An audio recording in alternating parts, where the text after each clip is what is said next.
मन का भेद होता तो आता ही नहीं। अग्निपथ नहीं जनपथ, इस पुस्तक के विमोचन समारोह में हमारे बीच मौजूद महामहिम हमारे अपने पंजाब के गवर्नर आदरणीय गुलाब सिंह जी कटारिया साहब, आज के इस कार्यक्रम की अध्यक्षता कर रही महिला शक्ति के रूप में वर्जीबाई भील साहब, भील जी, भारतीय जनता पार्टी के प्रदेश अध्यक्ष मदन जी राठौड़ साहब, पूर्व नेता प्रतिपक्ष जिन्होंने मेरे को चार्ज दिया है राजेंद्र जी राठौड़ साहब, और आज इस कार्यक्रम के आयोजक जिनके लिए हम सब लोग यहाँ पे इकट्ठा हुए हैं, बहुत ही मिलनसार, मृदुभाषी और छात्र जीवन से किसी राज्य के प्रभारी तक का एक पार्टी के अंदर, राजनीति के अंदर बहुत बड़ा दायित्व निभाने वाले बड़े भाई सतीश जी पुनिया साहब, यहाँ उपस्थित हमारे राज्यसभा के सांसद घनश्याम तिवारी जी, हमारे लोकसभा के सांसद राव राजेंद्र जी, हमारी सरकार के मंत्री खर्रा साहब, दिलावर जी, सुमित गोदारा जी, हमारी दोनों महापौर साहिबा, यहाँ मौजूद सभी सम्मानित विधायकगण, पूर्व विधायकगण, अलग अलग रूप से यहाँ पे पधारे सभी प्रबुद्ध नागरिक जन, उपस्थित सभी पत्रकार बंधु, मैं धन्यवाद देना चाहूँगा सतीश जी आपको कि आपने मुझे यहाँ पे आमंत्रित किया। मेरे मन के अंदर भी कई प्रकार की शंकाएं थी, क्योंकि किताब मैंने भी नहीं पढ़ी थी, और यहाँ मैं विमोचन कर दूं और उसके बाद उसके अंदर क्या निकले, ये भी एक बड़ी बात है। लेकिन आप पे यकीन था, और सबसे महत्वपूर्ण बात यह है कि आपने ये जो पुस्तक लिखी है, आपने अपने विपक्ष के रूप में लिखी है, और विपक्ष के रूप में जो भी आपने काम किए वो हमारे खिलाफ ही किए होंगे, सत्ता पक्ष के खिलाफ। तो ये भी एक बड़ी इसमें चिंता की बात थी। लेकिन आपका व्यक्तित्व जिस प्रकार का है और आपका आग्रह था, तो मैं अपने आप को रोक नहीं पाया, और विशेष रूप से जब गुलाब जी आ रहे थे और उनकी भूमिका निष्पक्ष रूप में थी, तो फिर मैं 100% आपके कार्यक्रम में शामिल हो गया। यहाँ पहले बताया गया कि विपक्ष के रूप में टीकाराम जूली जी यहाँ पे हैं और बाकी गुलाब जी निष्पक्ष हैं, बाकी सत्ता पक्ष के हैं। लेकिन मुझे आने के बाद में ऐसा लगा है कि गुलाब जी तो निष्पक्ष हैं ही, पूनिया जी भी निष्पक्ष हैं, बाकी सब मेरे साथ हैं। ये तो सांप सीढ़ी का जो खेल चला है ना ये दर्शाता है कि कहीं ना कहीं मामला कुछ और है। मैं तो देखो विधानसभा होती तो मैं इस बात पे अड़ जाता कि नाम बताना पड़ेगा, कि नाम बताना पड़ेगा कि सांप सीढ़ी में कौन डस रहा है। लेकिन यहाँ पे वो बात मैं नहीं पूछूंगा, कुछ राज है उनको राज ही रहने दो, ये बात मैं कहना चाहूंगा। मैं यहाँ पूनिया जी को सुन रहा था, तो पूनिया जी का जो आपका जो बोलचाल और जो तरीका है ना, वो पूरा हरियाणवी हो गया है। क्योंकि हरियाणा में सारी बातों को मजाक के रूप में ही, वो ज्यादा टेंशन नहीं लेता हरियाणा का, ज्यादा टेंशन नहीं लेता, वो मस्त रहता है। एक ने रास्ता पूछा कि भाई साहब ये सड़क कहाँ जाएगी? बोल भाई सड़क तो यही है, आपको कहाँ जाना है ये बताओ।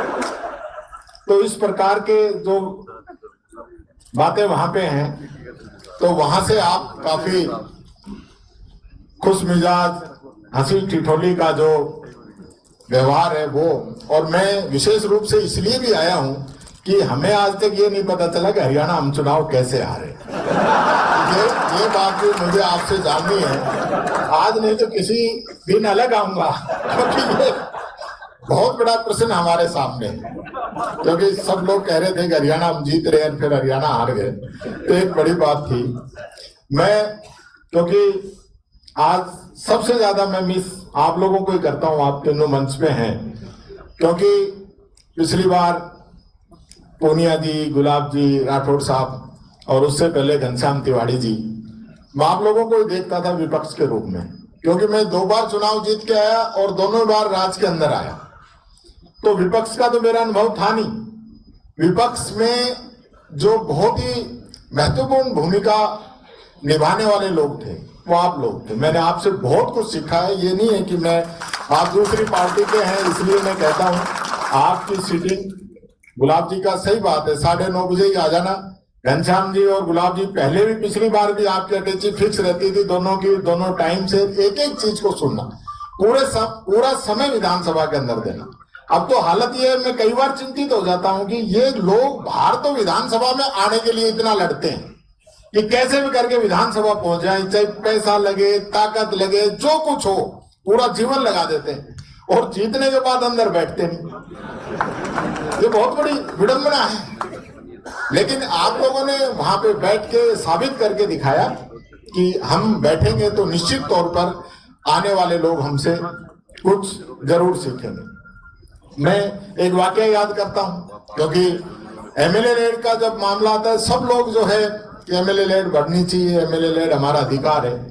तो पिछली बार प्रश्न आया तो पक्ष और विपक्ष के जो रिश्ते ऐसे थे कि जब एमएलए लेड 2 करोड़ रुपए थी और एमपी लेड भी 2 करोड़ रुपए थी, उस समय गुलाब जी की तरफ से डिमांड रखी गई। पहले चर्चा चली कितना हो कितना हो, तो जोशी जी ने कहा कि गुलाब जी कहेंगे नेता प्रतिपक्ष महोदय उतना ही आपको करना पड़ेगा।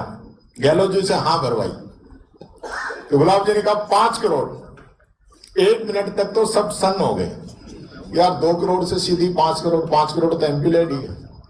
लेकिन उसके बाद ये हमारे लोकतंत्र की खूबसूरती है कि गहलोत जी ने कहा नहीं 5 करोड़ का है तो 5 करोड़ रुपए ही एमएलए लेड को करें। इसी प्रकार से एक वाक्य था, मेरे पूरा ध्यान नहीं है, लेकिन चिरंजीवी भाव की बात आई थी।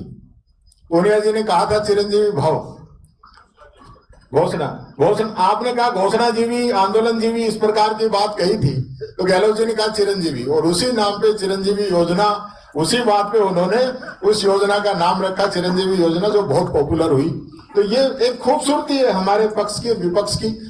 राठौड़ साहब बात कर रहे थे विपक्ष के हंगामों की, आजकल सारी चीजें, लेकिन मैं ये भी कहना चाहूंगा, कोई टिप्पणी नहीं करूंगा कि आज कैसी सरकार चल रही है, किस प्रकार के निर्णय अध्यक्षीय सीट से होते हैं, मैं कोई जिक्र नहीं करना चाहूंगा। वो समय भी था जब सीपी जोशी जी अध्यक्ष के रूप में थे और मैं मंत्री के रूप में था।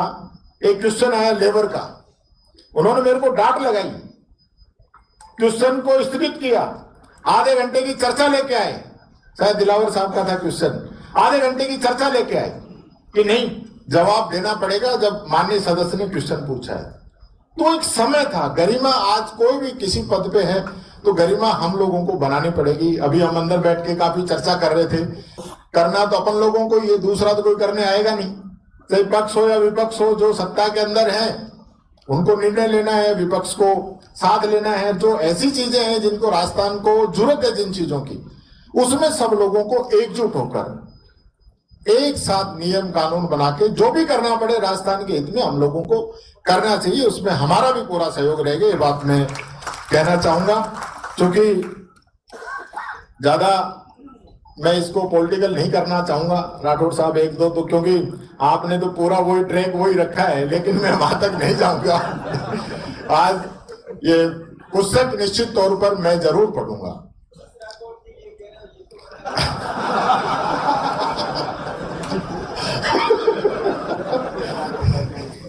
ये राजेंद्र राठौड़ जी के लिए कह रहा हूं, क्योंकि मुझे पहले ही डर था कि ये जरूर कुछ ना कुछ कहे बिना मानेंगे नहीं। मैं ये बात तो मैं घर से ही तय करके आया था कि राठौड़ साहब कुछ ना कुछ कहेंगे, तो मैंने कहा मैं उसमें ज्यादा उस चीज को राजनीति के अंदर नहीं लेके जाऊंगा। लेकिन मैं समझता हूं किसी राजनीतिक व्यक्ति के द्वारा पुस्तक लिखना, क्योंकि समय का बहुत बड़ा अभाव रहता है, नहीं तो हर राजनीतिक व्यक्ति का जो संस्मरण है वो अपने आप में एक किताब है। और आपने तो कह दिया कि अग्निपथ से जनपद, आपका मकान भी मेरे को लगता है जनपद पे ही है।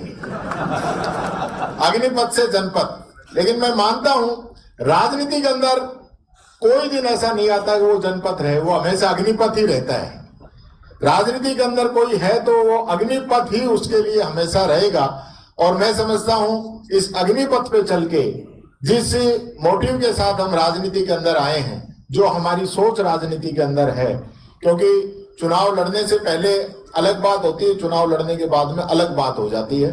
ये बात नहीं होनी चाहिए। जैसी सोच हमारी पहले होती है, हर व्यक्ति ये तो सोचता है कि भगत सिंह पैदा हो, लेकिन ये नहीं सोचता कि वो मेरे घर में ही हो, वो सोचता है कि दूसरे के घर में ही हो।